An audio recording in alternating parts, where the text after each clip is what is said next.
Welcome to the Calgary Sessions. This is episode number 76. I'm your host, Jeff Humphreys. Today's guest, I have no idea where this is going to go. I have a sneaky feeling that it's going to be a fun one because our banter off the air has been fun already. So please go ahead, name and who you are. I am Julie Van Rosendaal. I'm a food writer. I never know what to call myself. Isn't that weird? It's so weird. And it took years for me to even say food writer. I write cookbooks. I write for the Globe and Mail. I talk about food on CBC Radio. I teach cooking classes. I'm really just a really good eater. And I figured out how to, I'm a professional eater, but not a critic. Some people hear that, I write about food or I talk about it on the radio and they assume I'm a critic. I would be a terrible critic. Terrible. Food writer? Food writer. But there's so many ways you can write about food. Yeah, you could have a blog. You could write for newspapers. And I have written for newspapers, magazines. I write for Chatelaine now and all different publications. I've sort of narrowed down what I do. I was so all over the place. As a freelancer, you kind of feel like you can't say no to anything. You want to, just do as much as possible and have your fingers in all the pies, which is something I also believe in. Fingers and pies. No, it's perfect. It is perfect. and I write, and I have 13 cookbooks. So I write. So is that crazy to say out loud? Yes. And every time I say it, I think I have it wrong. I need to go back and count. But yeah, 13. So we'll get into all of it, but when you first started, was there any way that you'd ever think that you'd have 13 cookbooks? Could you see?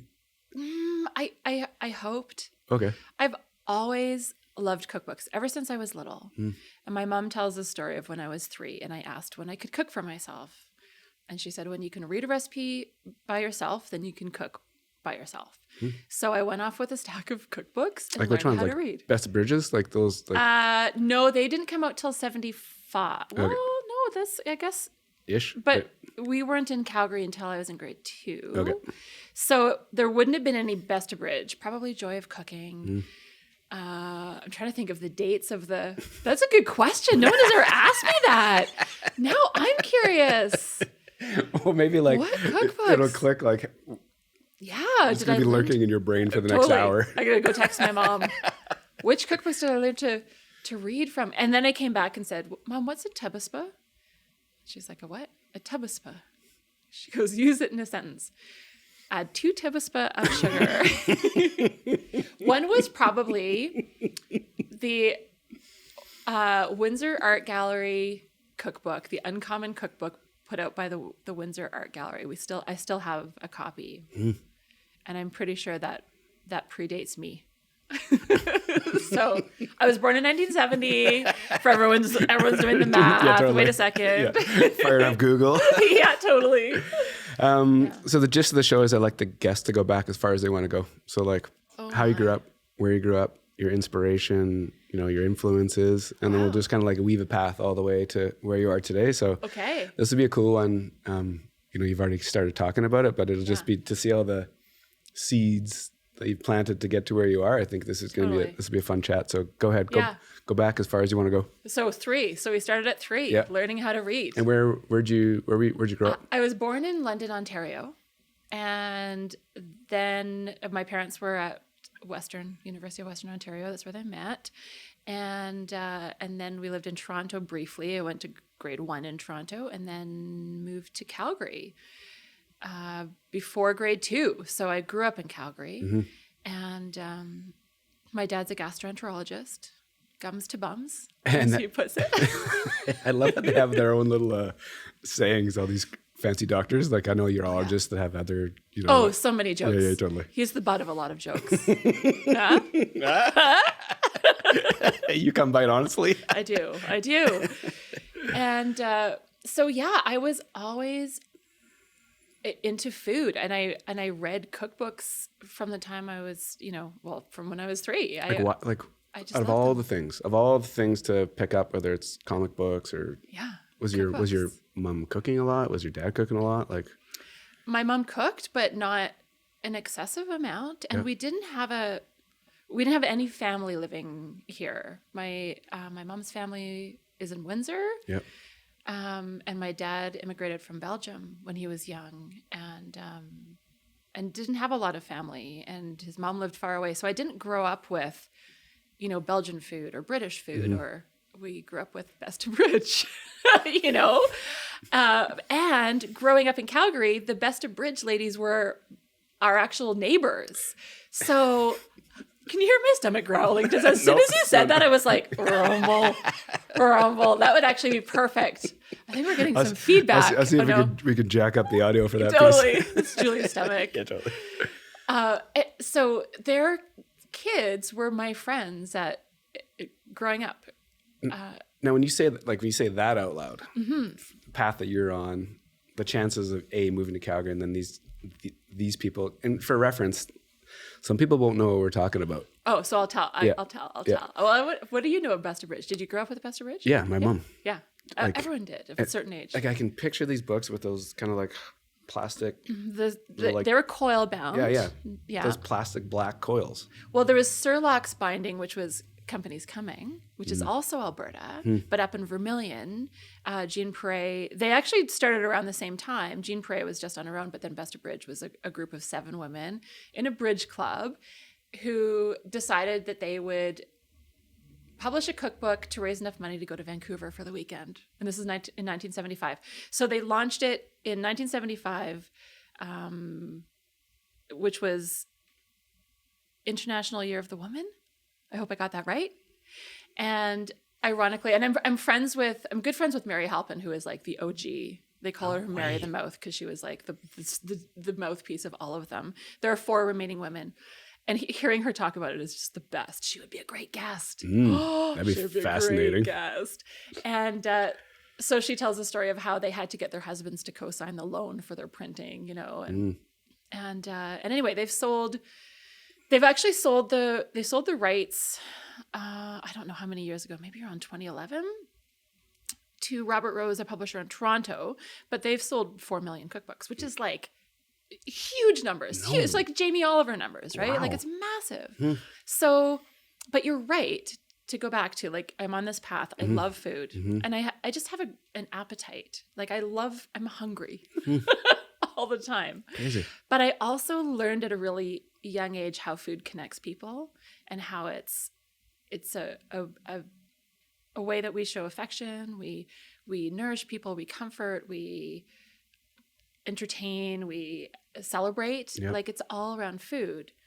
And so, I learned to cook because I like to eat, but also because I love to make people happy, and I just saw how, even the process I find therapeutic, and the smell of cooking, and the sharing of it. And I think that's what draws a lot of kids to baking, especially because you don't usually bake for yourself. You bake for a party, or you bake to share. Yep. And so yeah, we came to Calgary, and for mom or dad got transferred out here, or? Yeah, my dad was a doctor at the General Hospital on Memorial Drive. And I remember, my sisters and I getting dressed up on Christmas to go visit him because he was working on Christmas. And I remember when it was torn down, a mistake, I think, inner city hospital. But so the plan was just to stay here for a while and then move back out east, but we just never did. And so I went to school with some of the daughters of the Best of Bridge, and so everyone. Were they talking about it back then? Like, they were, yeah. And you were young. I was young, yeah. I mean, 1975 was when their first book came out, and then we would have moved here maybe around 77. Yeah. And 76, and everyone made like Christmas morning lifesaver and hamburger soup, right? And my dad's favorite meal is still classy chicken, which was called classy because it called for asparagus, which was like super, like you couldn't find, asparagus, and like the curry powder that was in it, with the cream of chicken soup and curry powder was so like fancy, so crazy. So when you're like, so you're into food, and then you're like right beside and growing up with these people that are way into food too. Does it give you like, do you think about that? Like, is it When you're that young, you're like, oh, this is normal to be this passionate about food, or is it just like, oh, these people are also into food and they're interesting? Yeah, no, I didn't think it was normal. I sought out people who had, interesting food histories and tried to learn from them. People with different cultural backgrounds, and I just was so interested in food, and I'm interested in home cooks. I have huge respect for restaurant chefs, obviously, but I've never wanted to go down that path. I never wanted to work in a restaurant, and partly the hours are terrible, and pressure, and I didn't want to not enjoy it. I worried about it being repetitive, and it's a different thing. Like the dining out experience is more sort of theater, and I've always been interested in the culture of home cooking, right, and what people have been making for generations. And partly probably because I didn't have that in my own life. My grandma, my dad's side, I didn't know very well. I have a couple recipes of hers. A beef carbonade, very Flemish. My dad is Flemish. His first language is Flemish. But we didn't grow up with these sort of family meals. We'd go and visit my grandma and granddad in Windsor, and she would cook some things. She was a master butter tart maker, so I learned how to make butter tarts from her. So there are some things, but I wanted to absorb this home cooking knowledge from as many people as possible, right, and learn about this sort of rich history that existed, and people sort of bringing spices and bringing things from wherever they could find them. And in Calgary in the 70s and 80s was not there was nothing going on, was there? It was not a great, there's not a whole lot going on. Not, obviously as many ingredients as was available are available now. Yep. I'm a professional writer. But yeah, it's interesting that, I've always been interested in food and cookbooks, and I would, when I babysat, I would go through people's recipe collections, right? When like the kids would go to bed, and I would like look through their cookbook shelves and their recipe boxes and make notes. Like those and yellow recipe boxes? Yeah. My mom had this like yellow one, like this yellow plastic Tupperware kind of thing with like a flip top on it with these cue cards with the lines and stuff. The recipe cards, totally. And I would like make notes and read, and you just learn so much about people through what they feed their families every day, Amazing. Like I just loved it.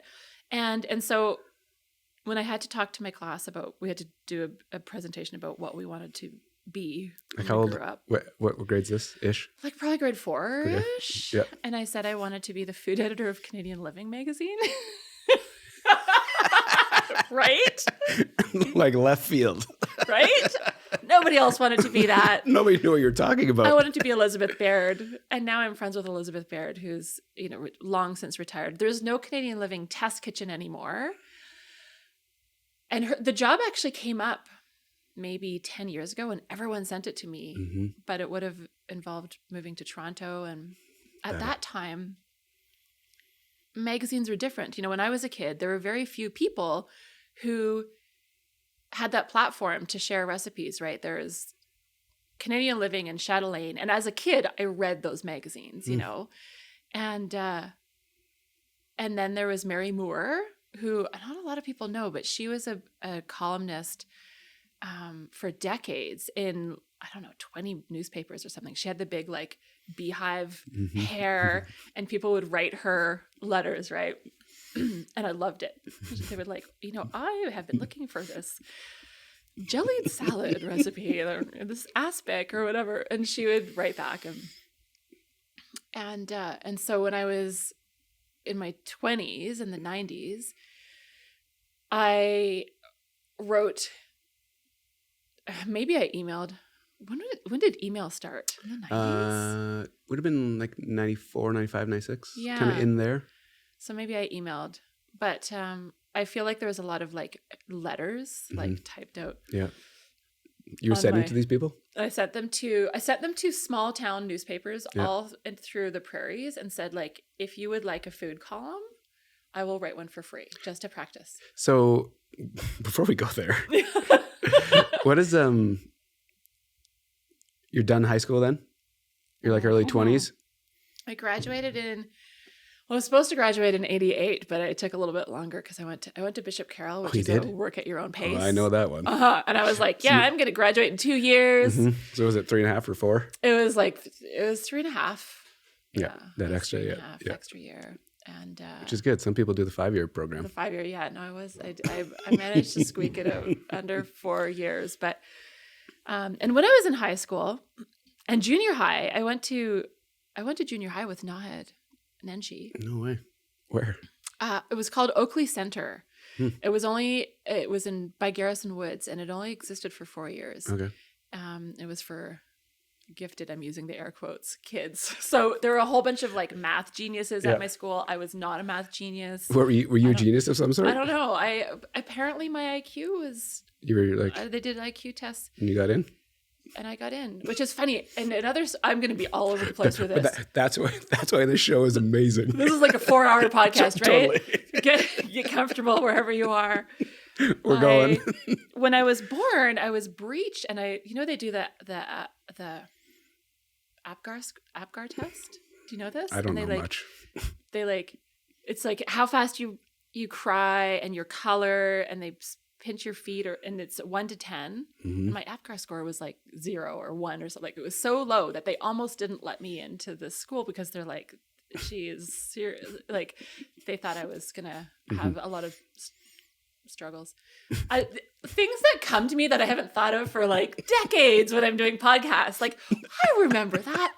Anyway, and then so I had to do this IQ test. Anyway, that's all. I don't know. But you got in. I was good at English, and that was my thing. I was terrible at math. Terrible.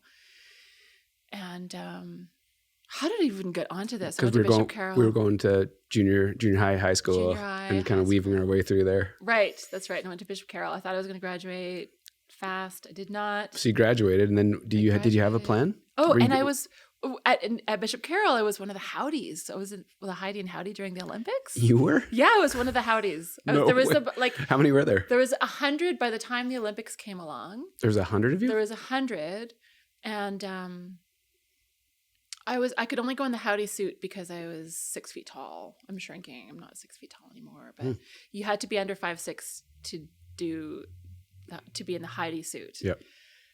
So I could only go in the Howdy suit.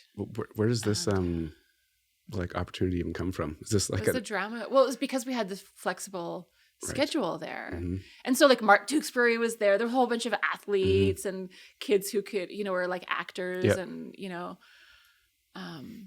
were in drama? And I was in drama. Yeah. So it was the drama program. So yeah, drama was my drama, and English. I was really good at not reading the Shakespeare, but writing really killer essays about it. Oh, no way. Yeah. How'd you do that? I don't know. It's just like winging it? It's just winging it. It's just like bullshit your way through. All the way essays. through. Yeah. Did you get to did you get to go to McMahon Stadium for any of the Olympic stuff dressed up? Like when you're in costume? McMahon Stadium. No, I was never in for the opening ceremonies or closing? No. They this is so random, but I did it I did it from the very beginning of the program, and then towards the end there was 100. I can't even remember exactly how it worked. There ended up being a small amount of more kids than 100. They had 100 jackets or something, and 110 kids who had been doing it. And so they did a lottery when it came time for the Olympics, and they drew however many names. Anyway, I didn't get to go to the Olympics. I did the costuming. I did it all the way up to, and then I didn't get to go.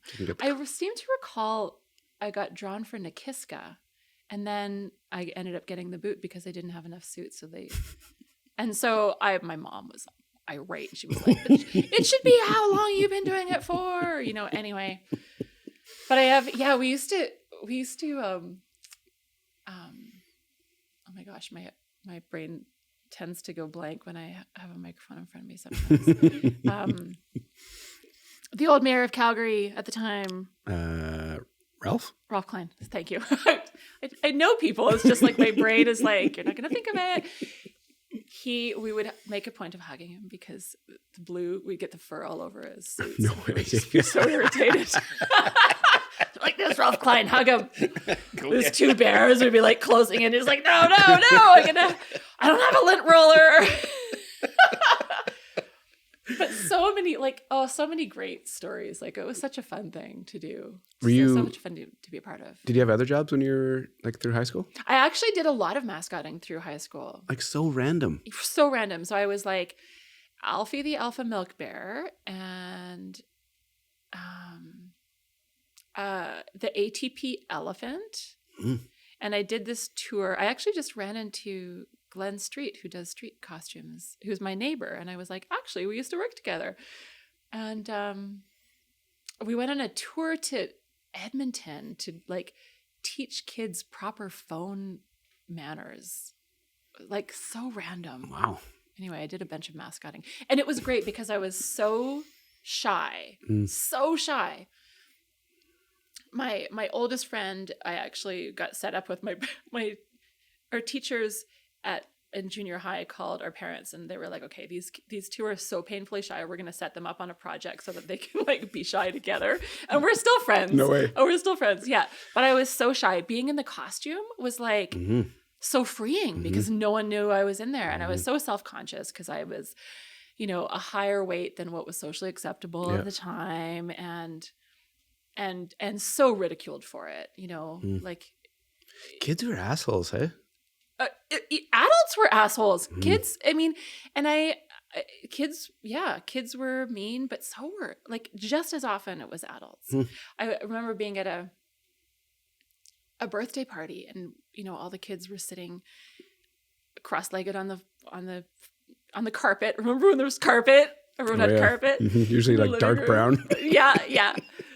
And waiting, the mom was cutting the cake and she's passing it out, and she said, "And no cake for Julie because she's too fat."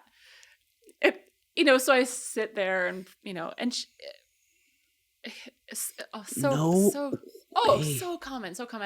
One time I was out in front of a little like convenience store. My sisters and my mom were inside, and sometimes we would be allowed to pick a chocolate bar. And I chose a fruit and nut bar. Weird. I know. So many people are like, what? You chose a fruit? You chose raisins and chocolate? What? I know. Anyway, I was standing out front. My mom was paying and I just wandered outside. And a woman was walking past with her daughter, her child. She was with a child. And she saw me and pulled her daughter up to me, came right up to me, and just with disgust on her face. And she said, "See that? That's what will happen to you if you eat too much junk food. You're never going to look like that." No, like shit. Just right to me. Yeah. Oh, like there's so many stories. So many stories. And so I grew up with, and the rest of my family was, a socially acceptable weight. I don't know whatever that is. Yeah. Like I played soccer. We all ate, anyway, how did I get on this? See, I'm like all over the place. I'm like a magpie. But I'm here. I'm here to like reel me in. Yeah. The being mascots. in costume. Yeah. It was great because I was so self-conscious and so shy, and being in that costume was just so freeing, right? I could just be like out there. I was at a halftime show at some basketball tournament one time as a howdy, and in the middle of the court dancing, and I had a basketball and I threw it backwards above my head, and the crowd just erupted, and of course you can only see like out the mouth hole, right? And I was like, what happened? And apparently it went in. No way. It went into the net, the net, the goal, the net. No, the net. I got it right. No, you're good. No way. Yeah. Like, were you like loving it in there? I just have this like vision of you just like smiling, bright eyed, and just totally. like having a riot. Such a good time. Yeah, I loved it. Crazy. Yeah. So what happens after high school? Where's your direction going? Well, I went to ACA, Alberta College of Art. Oh, and what were you taking? Like the I fine ended up arts? taking photography because I was like, that's it. I don't want food to dominate my life. I didn't want to go to SAIT and be a restaurant chef, but all the food writers, I mean, there were very few food writers back then. They were at, some newspapers had a food writer, but they went to journalism school, right? And then the big food writers like the Elizabeth Baird, the editor of Canadian Living, whose job I wanted, they were home economics graduates, right? So I didn't want to take home ec and or home ec, home. Am I remembering right? Yeah. Well, yeah. There's definitely, it was home ec. Yep. And so I think Olds College had that, but there weren't very many programs, and I didn't want to do that anyway. So I decided to go to ACA. When you say you didn't want food to what'd you say, dominate your life? Dominate my life. Well, I just struggled with it, right? I had this guilt because back then there is this belief that if you were a certain size, you were trying not to be and failing all the time, right? I mean, if you look back at old magazines, there's so many stories about, how to control your appetite and how to not overeat at a party and how to really. So you didn't read women's magazines? I must. We're in the in my wheelhouse. And 90s and it's just constant, right? And so I had been on every diet program, right? I had Weight Watchers and my parents were great. Like they were not, pushing me into losing weight. They were super, super supportive, really, helped me develop a healthy relationship with food to the extent that I could, because the world was telling me that I was, it was seen as a character flaw, a weakness, right? You clearly are lazy and don't know what's good for you. And then we get into the wars against obesity, right? The declarations by,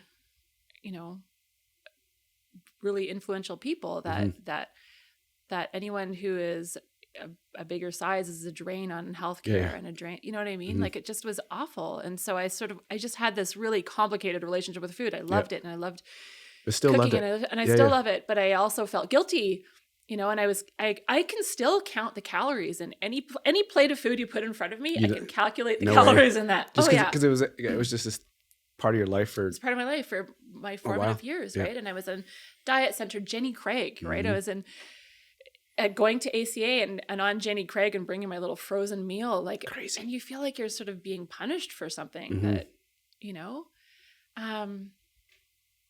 and then like photography was just like the creative piece.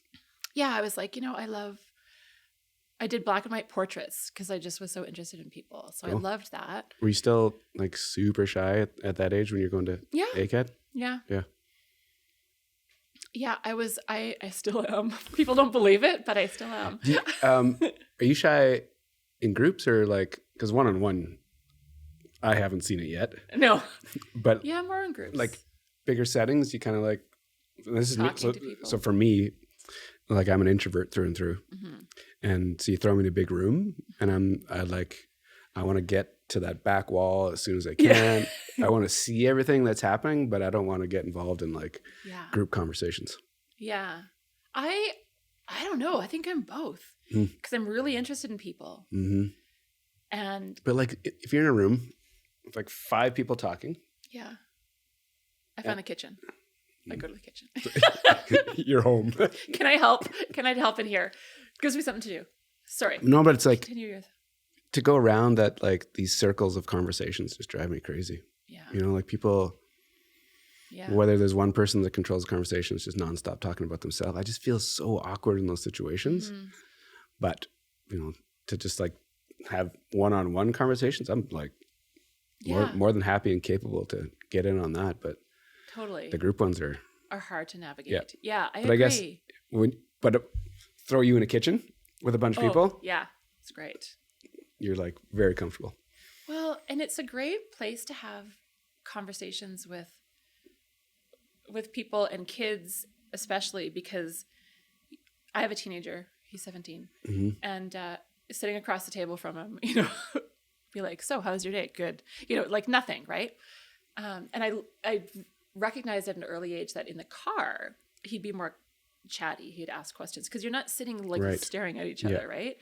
And in the kitchen, when we have something else to focus some of our attention, we'd be like pinching dumplings or making cookies or whatever. Then he would talk a lot more because you don't need all your brain energy focused on cooking, but just enough that you're not like it's not awkward. And I find that with a lot of people. Being in the kitchen with people is one of my favorite things. Just like cooking with them, and you learn so much. Oh, I'm sure they just. So much. And so often my friends will say like, can you come and like sit in the kitchen and watch my mom make her coriander chutney because she writes the recipe down, but it's not right. Like it doesn't taste the same, right? So we'll sit and watch, and fascinating. It's amazing. And especially if in that scenario, you get to hear the story behind it or whatever, like I'm sure that's way different. Well, and I did this series for Swerve for years that I pitched to them and luckily they went for, where I went to people's kitchens and learned how to make dosas or like all kinds of things, right? That I want them to share their history and their stories and their techniques and not have me be the filter through. Like I'm learning from you and you're telling the story and your hands are in the photo and your text, there's just so much. There's so much to learn. It's different. That approach is different, right? It's not you trying to be the center of attention, and it's like we're like sharing stories here. Yeah. So ACAD, taking photos, okay, photos, doing your thing. Doing photos. Anything spectacular happening in this like era, or is it just like black and white photos, dark room, and it was totally pre-digital. Were you good at taking photos, like the portraits? Oh, maybe. Is there anything hanging? Is it any of them like? Are they all packed away? Or is there anything hanging in your house? No, there's not. That's strange. I need to go dig them up now. Yeah. Yeah, I loved taking pictures of people, and I loved getting reactions from them and capturing it. You know what I mean? Yep. And so I graduated and opened a bakery. So like. So you couldn't fight the food thing anymore. No. You're like, I'm going. No, that's my thing. I'm going. Yeah. So what did you open? So it was a cookie bakery. It was called One Smart Cookie. And where was it? One Smart Cookie. People think I say once more cookie. It was downtown above the Showcase Grand Theater. Yep. Not the Showcase Grand anymore. Wow, that dated me. It used to be called Showcase Grand. Now it's just the Grand Theater. Like, yeah. I knew what you were talking about. It was a movie theater. I'm right there too. Yeah. And it was like on the 7th floor. It was not an ideal spot for a bakery. Yeah. So it was just a wholesale bakery. Okay. And it was low-fat cookies because that's what people wanted in the 90s. And my dad has a history of heart disease in his family. So when we were kids, he offered my sisters and I $50 for whoever made the best low-fat cookie. And guess who won? I should hope so. And so I had made these cookies, these chocolate cookies for him that were low fat, and people were super into it. But there wasn't anything on the market.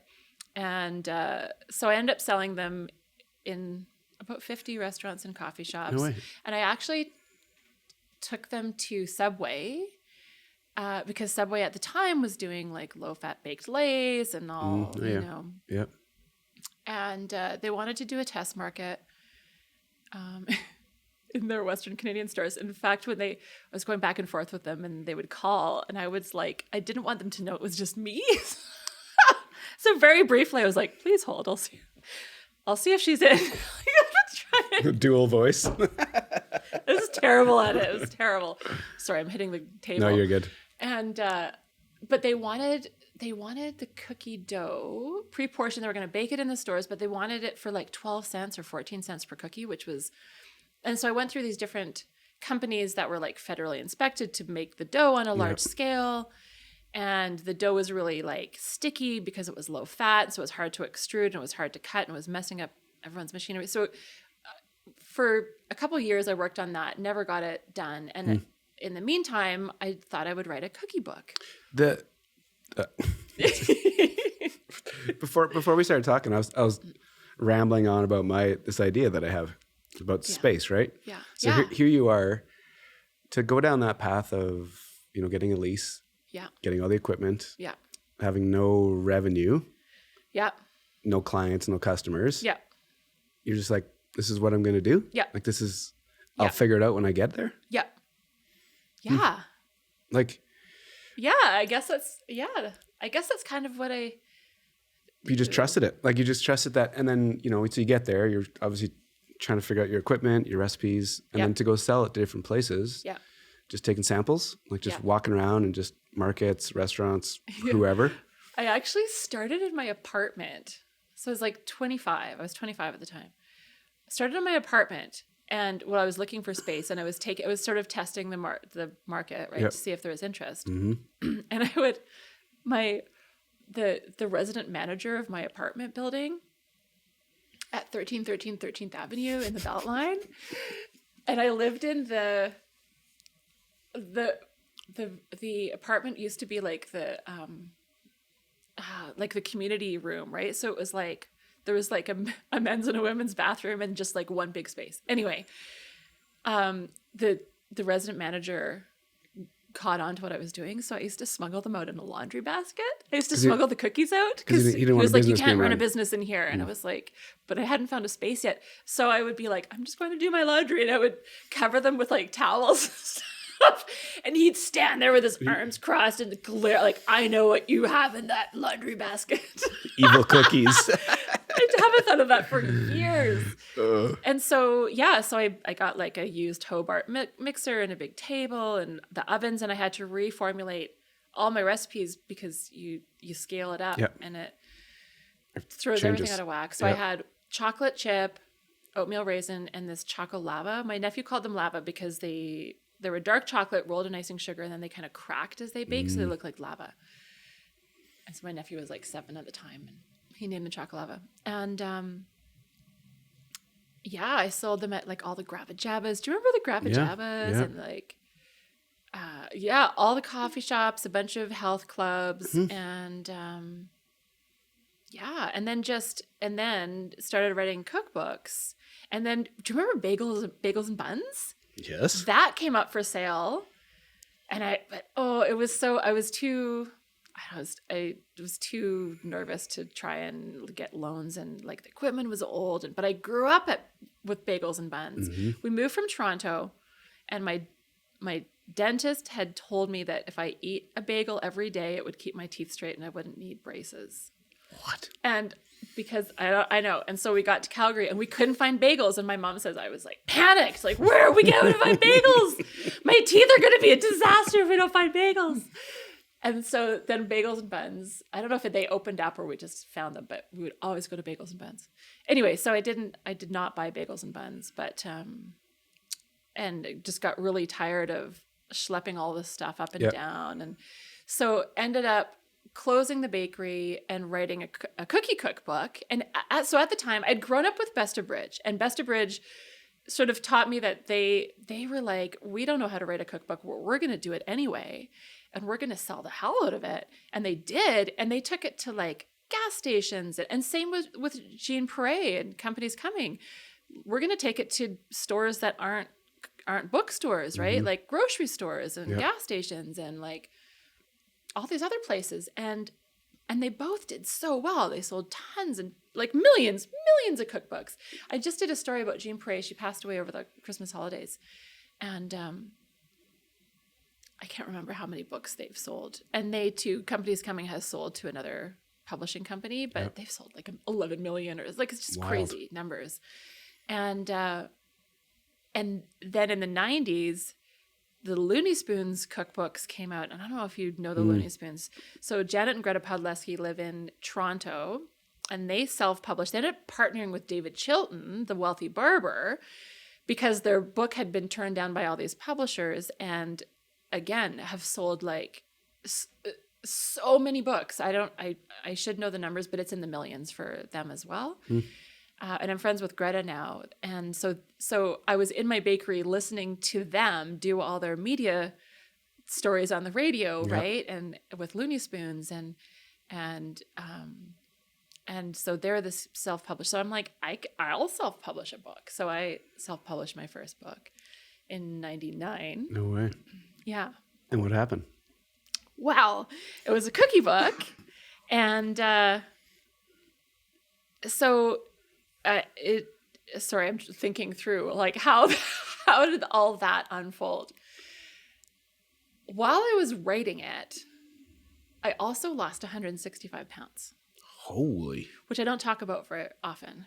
Like, a lot of people don't know. That's half my weight. It was half my weight. My scale went up to 330, and I topped it out. So I don't know if I was above that. Wow. So and to do that, there's probably healthy ways and unhealthy ways, but whatever it is, it's straight work. It was a lot of work. It was eating a lot less. Yep. A lot less than I wanted to, being hungry all the time, and going to Spa Lady and working out. Just like busting your ass. And some days I would go twice a day, which so I ate less than what was probably healthy, but it was what was required for me, for my body to like get changing. Yeah. So I lost a lot of weight, and I actually had to have surgery to remove some extra skin. Wow. Because I have not very elastic skin. Well, it's like to cut your mass in half is like. Yeah. So it was crazy because I'm remembering this because I put this book out, and then I had to do my own publicity. And you figured all this out by yourself.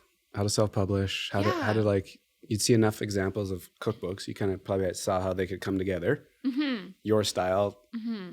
And then you went down the path of like, okay, how am I going to get this out to the public? Yeah. Figure out how to produce the book. And so at the time there was a lot of coil bound and Surlux bound books. What's Surlux? Surlux is like that plastic. The company's coming is Surlux bound. So it's not just a coil. It's like a covered plastic coil so that you can print the subject down the spine. Okay. So it's a little bit different than just a coil. Yep. And so I had learned that coil and Surlux bound was sort of falling out of fashion. A lot of books are damaged when they're shipped with the coil binding. And so I did perfect bound, which is just a regular book with a flat binding. It's the most common binding. I had joined a self-publishers group, and it met at the Danish Canadian Club. On 11th? On 11th, yeah. Like once a month for breakfast or something. So I joined. So random that actually existed. Right? I know. And all these things I haven't thought of for so long. And I asked questions of people who had done it and figured out how to, register for your ISBN and get the printing done. I hired a distributor so I printed 10,000 copies of my first book, which is like insane. It's a lot. It's a lot.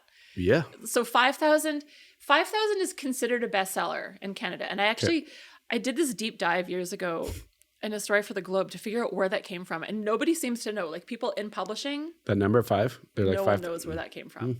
And when it comes to bestsellers, there are all these different ways that you become a bestseller.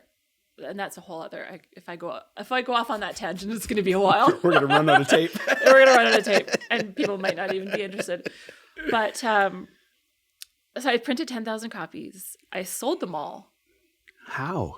Well, I did it. That's a giant number. It is. The cost to get that done has got to be big. It was like 25,000. My books were about $250 per book, $3 per book. So I had to get a bank loan out for like $30,000. I think it cost $30,000. And you just trusted it? Yeah.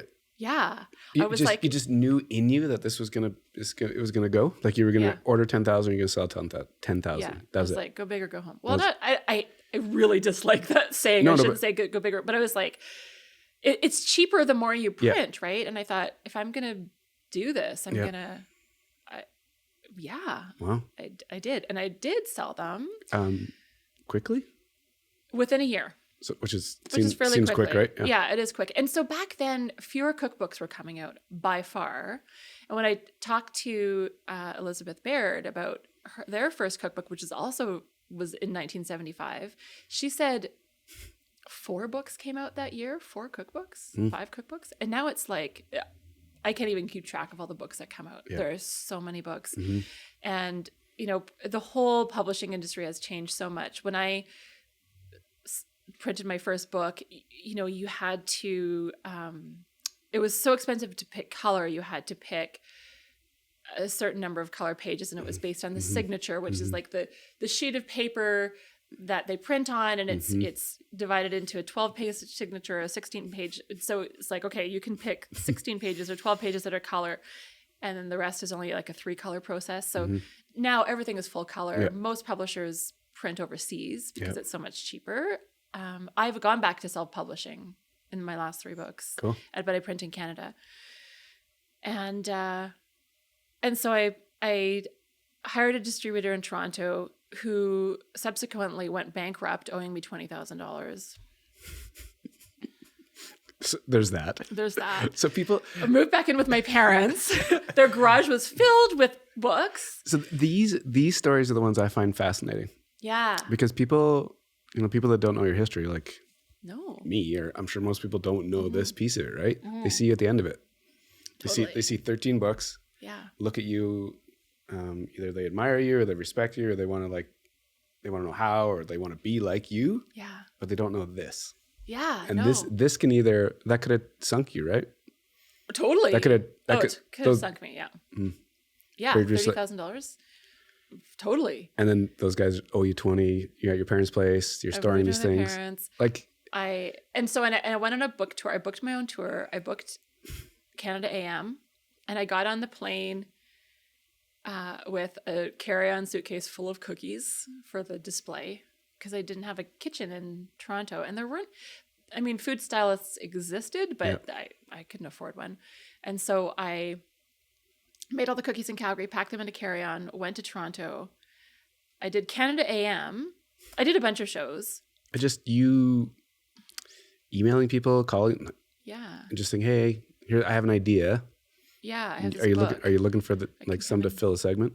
Yeah, yeah, pretty much. And I did like breakfast TV in Calgary a lot with Dave Kelly when he first moved, and Dave is so great. He's one of my favorite people. And but did you know that you just had to be your own media company? Like you had to create media exposure around your idea. Yeah. You just knew you had to do that, and back then it was like radio and TV. Yeah, radio and TV. That's how you do it. So you just knew you had 2 options of where to get your stuff. Yeah. Yeah. Yeah. And so I went to do Canada AM, and it was right after I'd lost all this weight, and I had never been like I don't know, a size that was like socially acceptable size. You know what I mean? Mm-hmm. And so I was all and navigating that and how different people treat me. No way. Oh, it's so fascinating. So fascinating. And so I remember being in the makeup room after the segment. We do this whole segment. Are you calm when you're about to go out there? Like with all these things going through your head? Like calm? I don't know. Maybe I seemed calm. Nerves or like nerves were, yeah, I was really nervous, and I was in the makeup room afterwards, and I offered one of the women there a cookie, and she said, "Oh no, I can't. I'm not like you. I have to watch what I eat." And I was like, "What can adults and so I said, say?" Actually, and I didn't talk about it because it had dictated my whole life. Like my whole life had just been consumed by this, by like my weight and my size and trying to lose weight and starting to lose weight and gaining weight back. And I just wanted to just be, in my mind normal. Yep. And then she said, I'm not like you. I can't eat that stuff. I'm not like you. And I was like, actually, I just lost 165 pounds. And she was like, what? We did the wrong story. She's like, we did the wrong story. Why didn't you tell me that? And I was like, well, because it doesn't have anything to do with it. Yeah. But anyway, all these things I haven't thought of for so long. So I sold all the books, Yep. but couldn't afford a reprint because my distributor went bankrupt. Yeah. So I went to Whitecap Books, a publisher, and they picked it up. And then I did another book with them. And how many books did I do with them? You just had a bunch of ideas, and you were set up to just write books. Yeah. Like you just knew there was enough content in your head to get out that you could Keep writing books. Yeah. Yeah. Do you sign book deals with these? Yeah. So I signed on with Whitecap to pick up. So I sold the rights to my first book, which was called One Smart Cookie. It was all low-fat cookies. And I look back and I made it in my friend's basement in Saskatoon. And I took the photos and we scanned them like they were like printed photos, and we scanned them on our dad's scanner because he was a landscape photographer. It's so dated when I look at it. The fonts that I used. Oh, just all of it. If I ever come across one, I'm like, it's not me. My alter ego. So yeah, so dated. And so then I self-published my second book, and then I decided to just go with Whitecap for my third and fourth. And so I've worked with 4 publishers now, and then I decided to go back to self-publishing For the last 3. And do you, with the way the world's changed, obviously like digital heavy, to continue down the path of writing books, and obviously there's a spot for it. Yeah. Do you feel the same way? Like, I'm going to write books. These books are going to sell. Is the way the world has shifted, is it like altered anything in your head? It's a completely different world than it used to be, obviously, with the internet. I mean, and things change. You know, I regret not spending more time on a food blog. I mean, some of the first food bloggers make millions of dollars, right? Like they make so much money. And I didn't, because it wasn't making any money, right? Like I had to take jobs that were paying jobs. So I had a food blog, but it was sort of a side thing that didn't really, I didn't focus a lot of attention on. And, and now people just share recipes in different ways, right? So I should have done YouTube. I should have spent more time on a blog. I should have. But whatever. Yeah, no. Yeah, you can't regret it. But now everyone's doing reels, right? I feel like I'm behind on everything. Yeah. But you were so, and you still are. You're behind on everything? No. your media approach now. Yeah. Like you're heavy on radio. Yes. I've been doing, CBC for 17 years. And then TV, are you still like? Well, I did morning shows for so long. And I did 2 years of a cooking show, 2 years, 3, with a chef named Ned Bell, who's out in Naramata now. And it was on like the W Network. Cool. And, yeah. So you've put up a lot of wins, obviously. I guess. So now these new things, I don't know. You don't know. Well, and now it's, I mean, I've struggled for a long time with knowing what to spend my time and energy on, right? Because as a freelancer, I don't want to say no to anything. Yep. I don't want to say no to everything. And I did it I did so much for a while that I kind of lost my voice, because I was writing for all these different magazines, and you kind of end up with this generic kind of voice, right? And so I had to sort of learn what my own voice was again, and started to say no to a lot of things and focused on the Globe and Mail. Yep. And now Chatelaine asked me last year to do recipes for them. So there's no test kitchens anymore, which I find really sad. So there's no Chatelaine. There's no Canadian Living test kitchen. And so now Chatelaine is working with a roster of food writers across Canada. Cool. And it's a good lineup. I, asked them about the lineup first, because I think there needs to be. It's got to be vetted. There's got to be more diversity in food voices, you know? When you're you said this earlier. There's a woman you referenced. Who is it? The writer. Elizabeth Baird is the one that, and you're like now I'm friends with her. Oh yeah, who was the food editor of Canadian Living for and now decades, and friends with her, and she lives in Toronto. And now you're writing for that magazine? Well, no, I'm writing for Chatelaine, not Canadian Living. But I never have written for Canadian Living. But you're in this, like, you're in the realm. You're in the same spaces. Yes. Is that That's so cool. And could you ever have seen that playing out that way? I hoped that it would. Yeah, I hoped that it would. And now, I'm friends with, I just went and did an event with Michael Smith a couple of weeks ago, and I'm friends with, lots of, Food Network people and, and writers. Is it strange? Is it like, it is strange. Or you feel like you're comfortable because you've put in a lot of work to get there. It's not by fluke. There's been a lot of work behind the scenes, but now that you're playing at that level. But I still have imposter syndrome. Yeah. Why am I here? Which is, so I can't believe you brought that up. Isn't that insane though? It is. And yeah, it is. And so many people who I have so much respect for have imposter syndrome, right? They're just like, who am I? What am I doing here? Why do they keep asking me to do this? And so doesn't it has it decreased a little bit? Has that feeling? Yeah, it has a bit. Yeah. It has. Yeah, I'm just like, what? People are just people, Totally. And it's like, I spent a lot of years cooking for celebrities at the Comic Expo, for the big celebrities, like the big, like the Carrie Fishers and the, like big cast of Star Trek and and they're just people, like Danny Glover just like hung out and chat with them, and it's like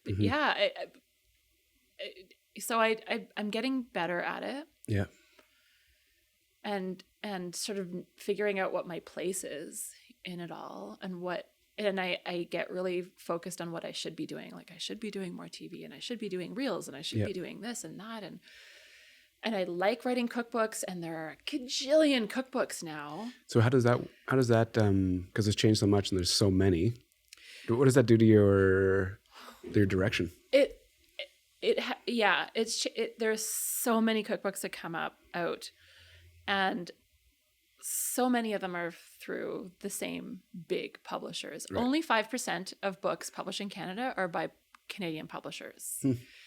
And so there's, the publishing industry, the Amazon and Costco has just ruined so much for so many, and the margins are so slim that they really rely on volume, and even chapters now, requires really steep discounts. And so I decided a few books ago to go back to self-publishing. Yep. Partly so I would have creative control over it, partly because I know that the business now, I don't need media contacts. Yep. I don't need, I can do it on my own. Yep. And so many of the cookbooks are the same size, the same price point, and so I decided to make smaller ones, like Jean Paré did with Companies Coming, right? And her books were $13 and they were smaller, right? So I decided to make these small format single subject books and have fun with them. My first one I called it Dirty Food because of all the clean eating. Are we allowed to swear on this podcast? Oh, hell yeah. Bullshit? Yeah. You got a free pass. Bullshit. And Gwyneth Paltrow had put out this another clean eating cookbook, which feels like food shaming to me, clean eating. To label some food clean and virtuous assumes that some food is not. And it's not the food, it's the person eating it, right? And so I did a book called Dirty Food, which was fun. It was hard I hired a designer, and he was like, I am having a hard time what is this about? What's the concept? So it was all like mud pie and, sticky toffee pudding, like things that were physical, like sticky and dirty and crumbly and appealing in that way. And so I had fun with that. And then I did a cookie book during the pandemic. And the timelines were so tight. I mean, when you work with a big publisher, and I've been talking with a bigger publisher and decided to not go that route. Yep. For a lot of reasons. But the timeline is like years. You know, you submit your manuscript and it's 2 years before the book is on the shelf. And then it could be dated. It could be. Which seems so archaic to me, which doesn't mean that it's wrong, right? I mean, I know a ton of people, I have a ton of friends who are cookbook writers and work with big publishers. I have nothing against big publishers and that process. Mm-hmm. But the thought that I could finish writing my book and putting it together. And I also do my own photos, which helps. Cool. And so I've taught myself in design. No way. Oh, you're dangerous so now. I'm just doing it all myself. Wow. And I have a really good friend who is like an amazing editor. So, you know, I get her to edit. And I hired a designer to do my original book. And then he sort of semi-retired, and I was like, are you okay if I just carry on? And he's like, great. But I can finish my book at the end of summer and get it to the printer, and I print at Friesen's in Manitoba and have it back before Christmas. Like that's such a crazy timeline, you know, and it's great. And it works for me because I can be like, hey, I'm going to do a book this year. So last year I did a book based on all the hate mail I was getting from the Freedom Convoy. and do the inspiration for the books, do you have like a list that you want to get through in your head, but then you also have these experiences where you're like, oh, here's a new idea. Yeah. Gotcha. Yeah. And part of that is like, I don't know if a publisher would let me go off on these tangents, right? Mm-hmm. So I want to do a toast book. That's one of my books. And I want to do another bean book. I did a bean book already, but I want to do another bean book because beans are just like, they're such a big Canadian crop. People don't realize. And they're good for the land. They're good for us. They're good for farmers. Anyway. And everyone wants more protein and plant-based. Anyway. But I got sidetracked because I was getting all this hate mail which is itself a long story, which I will not get into. But I was sort of targeted by the Freedom Convoy during the Coots border crossing, all the stuff that was happening last year in Ottawa. Like, it's crazy that was a thing last year. Yeah. And so I was getting a lot of hate mail, and I started turning it into blackout poetry. And so I would black out words and leave. And one of the ones I got was, "You're a terrible human, and it looks like you don't need any more cake." So I blacked out words and left, "You're human and you need cake." And I posted on Instagram, as one does. Of course. As I do. And I was like, this sounds like a cookbook title. And everyone was like, yeah. And so I was like, I'm going to do it. But if I had left it, if it was like a 2-year long, it would have like not made sense 2 years from now. But it was one that I could dig into. Yeah. And especially the small format. They're like 36 recipes. Which is like, you know... Not everybody needs 100 recipes. It seems like a lot, doesn't it? It's a lot, yeah. And they're $20, you know? And the cost of printing has gone up. Like, it was an extra $5,000 crazy more than the previous year to print, and they're mailable. Like, they're easy to mail when they're that small size. You can mail them as a letter and a package. All these things you've learned, right? Yeah, yeah. If it's under 500 grams, it's still a letter. and I made it exclusive to independent bookstores. Cool. Because, you know, people really during the pandemic were starting to pay attention to how it matters, you know, and so a lot of people were mad that they couldn't get it on Amazon, but, and again, I don't hold it against anybody who sells your books through Amazon, but people were going into Pages in Kensington, right? And saying, oh, this place is so great. How long have you been here? And they're like, 35 years. Welcome. Welcome. And they told me that my cookie book paid their rent at the Next Page and Pages for 2 months last Christmas. No way. yeah, so it makes a difference. But people were seeking it out, and anyway.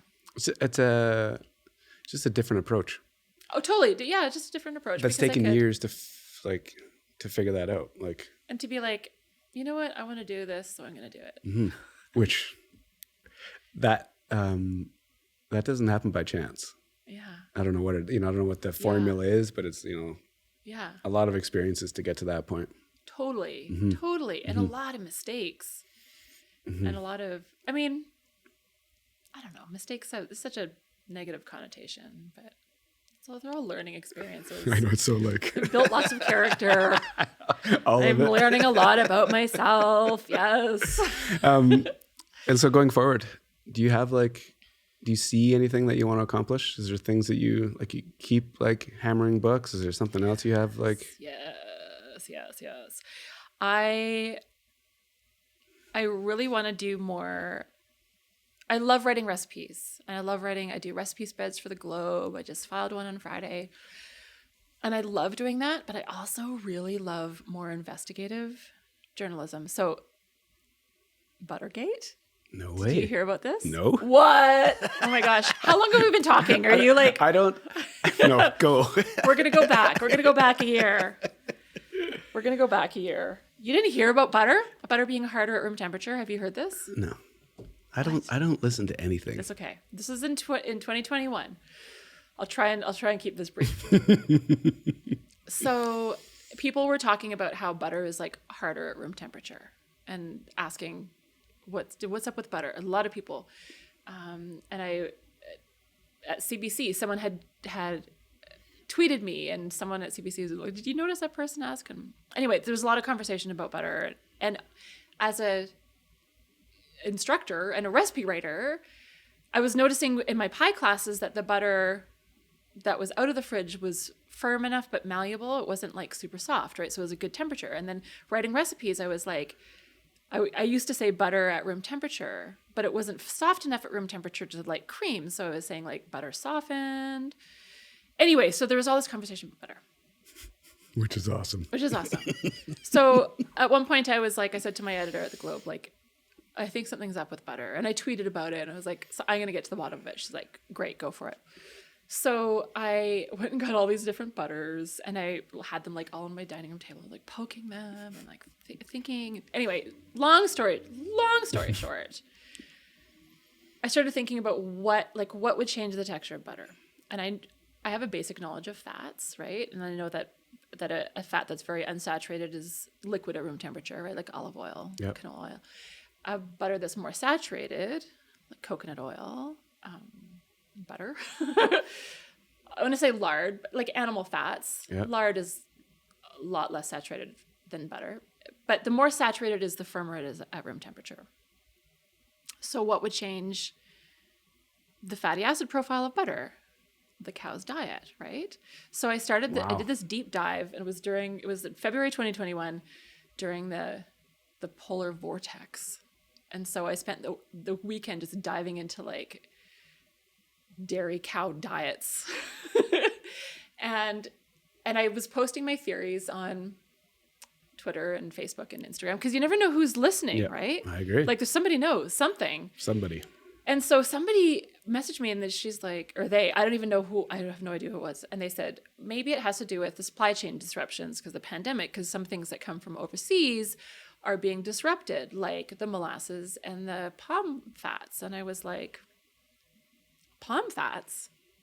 What do you mean? So I dove into palm fats in cow diets. And first I found PKE, which is it's called palm kernel expeller. So it's the husk of the palm. When they make palm oil and palm kernel oil, the husk that remains is feed. And especially in New Zealand, because they're so close to Indonesia, Malaysia. So that's a feed for dairy cows. But then it turns out they're feeding palm fat-based supplements to dairy cows in Canada to boost their output. Wow. But it was also changing the fatty acid profile of the resulting milk. And I'm getting all goosebumpy just talking about it, because it's so cool. Which It was so cool. I can't wait. So I spent weeks researching it because it's such a complex industry. Like the dairy industry in Canada is so complicated. And then there was not a lot of research, but there was research that showed the increase in palmitic acid, which is the primary saturated fatty acid in dairy, was increasing as a result of the feed. So it was really like, and it's so political. So there are people that I couldn't talk to because they were like, it was really, but I really wanted to do my due diligence, right? Anyway, so it was a big story, and it went viral. Like, and I don't use that term lightly. Like Jimmy Fallon made a joke about Canadian butter being hard. No way. Oh, it was crazy. Nigella Lawson tweeted me. Like, where'd you publish this? The Globe and Mail. No way. Yeah. So I love that. So the goosebumps. Yeah. From this, like that idea, you think you want to continue to go down that path? Yeah, I think there's a lot that needs to be dug into in the world of food. I have a big theory about our grocery prices that I've been trying to get CBC or the Globe to let me write about. So far, no dice. But the interesting piece is the way you've kind of built your media. What it was, a plan, strategy, whatever bullshit word you want to use. Yeah, Forrest Gumped my way through it. Yeah. Your approach. Yeah. You've had all these connections to these like big media companies. So now you almost have this like platform that's not yours. You don't own it, but you can leverage it. Yeah. Which then all of a sudden you don't need reels. You don't need all these things because you have something else in the background, which is dangerous. You're going to be like, the Current needs to do this or that, Interesting. Yeah. Yeah. So I'm focusing, I'm doing more of that. Like, do you think you would like travel and do like these like mini documentaries about certain food things? Yeah, maybe. Yeah. Like to go interview these people a lot, like to go, like, could you make these like little mini series things that could go on CBC or whatever? Yeah, I could. I should pitch that to CBC. That'd be cool.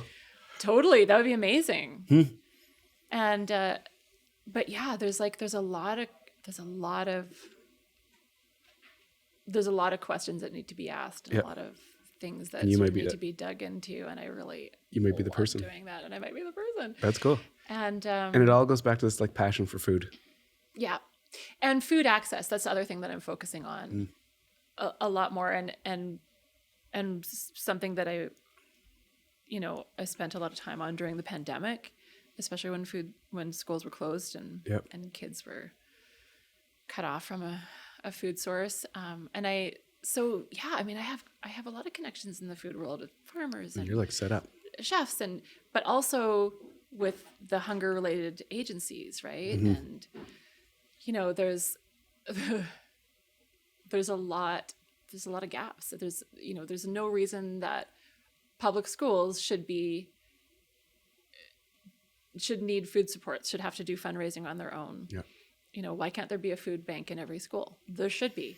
So right now I'm trying to navigate red tape between agencies and public school systems and figure out like why are principals contacting me and saying I need to feed these kids and that's my priority. But there's enough food out there. There's enough resources out there, and there's surplus resources since the Canadian government sent out $330 million in extra food supports to agencies. But a lot of that has just been surplus. Like a lot of them had massive surpluses last year. That's money that was pegged to feed people, right? So how do we access that? And you're on a path. I'm on a path. Which gets, again, like I don't like to hammer this, but like there's no way you would ever seen this. Like, back it all up 30 years, like there's no way you probably could see yourself on this path. No. But 30 years ago, I just wanted to be like Mary Moore and answering people's like recipe questions. Done. Done. Yeah. And now you're moving forward. Yeah. So cool. Yeah. This has been a really fun one. Yay. Oh, good. Yeah. This is the best one yet. Yeah. Number 76. Yeah. 76. Yeah. It's a competition, right? Obviously. Yeah. No, you've had so many amazing people on your podcast. Well, there's so just cool. And Calgary's just it's such a full great of city. characters like you that just are just wildly interesting, successful, and the cool thing is that there's so many people that say yes to this idea too, right? Yeah. I literally get, we get introduced, and the first thing that, yes, I'm in. Yeah. Which, where do I need to be? Yeah. I end the show with one question. When I say Calgary, where does your head go? Oh my gosh. And I emailed this to you, by the way, too. Did you? Did you? So don't look at me like I'm messing you up right now. Clearly, I don't pay attention to my emails. Which is fine. You're not the first. Oh no! You're not the only person. And I was driving here thinking, like, I don't think there was anything I needed to prep for this one, because I had a few all together. When I say Calgary, when you say Calgary, it should, my head immediately went to like 1980s. Hello, Calgary. The Calgary Tower and like the Heidi and Howdy and like all that, which is not how I see Calgary today. But that's what instantly went. And the Hello Calgary song, by the way, it wasn't just Calgary. You know this, right? You know that song was like, everyone used that song. Yeah. Funny. I feel like I should have a better No. A better answer There's been some like bizarre ones. So really, good ones. Yeah. I'm just gonna go and listen to the ends of all your podcasts. Like Calgary. It's I think it's just such a great city, and it's so. The more I travel, the more I realize what an amazing food scene. I mean, I know we do, but we have such an amazing food scene, and it seems like such a small town. It seems like a community that's all connected compared to Vancouver and Toronto, everyone kind of, not everyone knows each other, but it just seems more connected. Mm-hmm. Yeah, I agree. Yeah. Well, that's the reason you are sitting across from each other, right? Yeah. Like I get connected, then get connected to another person, then get connected to you. Like it's just all, and it's home. It's all there. Yeah. And I think that's one thing that I really hope we can pay attention to in terms of newcomers, because I take for granted that I have these connections, everywhere. And I've talked to the Center for Newcomers about we've done a few potlucks. Cool. Like, how do you help establish that network? Yeah. That we take for granted because we grew up here and we. Mm-hmm. It's just time here, though, too, right? It's time, for sure. And so, but to try and speed it up, though, with a potluck event or something. How do you get out of your bubbles? Like, how do you have people over for dinner unless you know to invite them for dinner? You know what I mean? Like, that's just, Anyway, sorry, a tangent. No, it's good. It's all connected. It's all connected to Calgary. Yeah. Thanks for doing this. Yeah, thank you for inviting me. This was so fun. Yeah, it's been really cool just to hear your story, because I don't do any research on anybody. Good. So I just get to like listen to this. So it's fascinating to hear these stories, because I get to experience them like firsthand. Yeah, totally. Which is really cool. And yours was like, just like there's so many moments. So he just did like a double blink, like a big like. I was like wide-eyed. just all the whoa. Yeah. So it was really cool. Good. So thank you very much. Thank you. I hope it wasn't too long. No, it wasn't.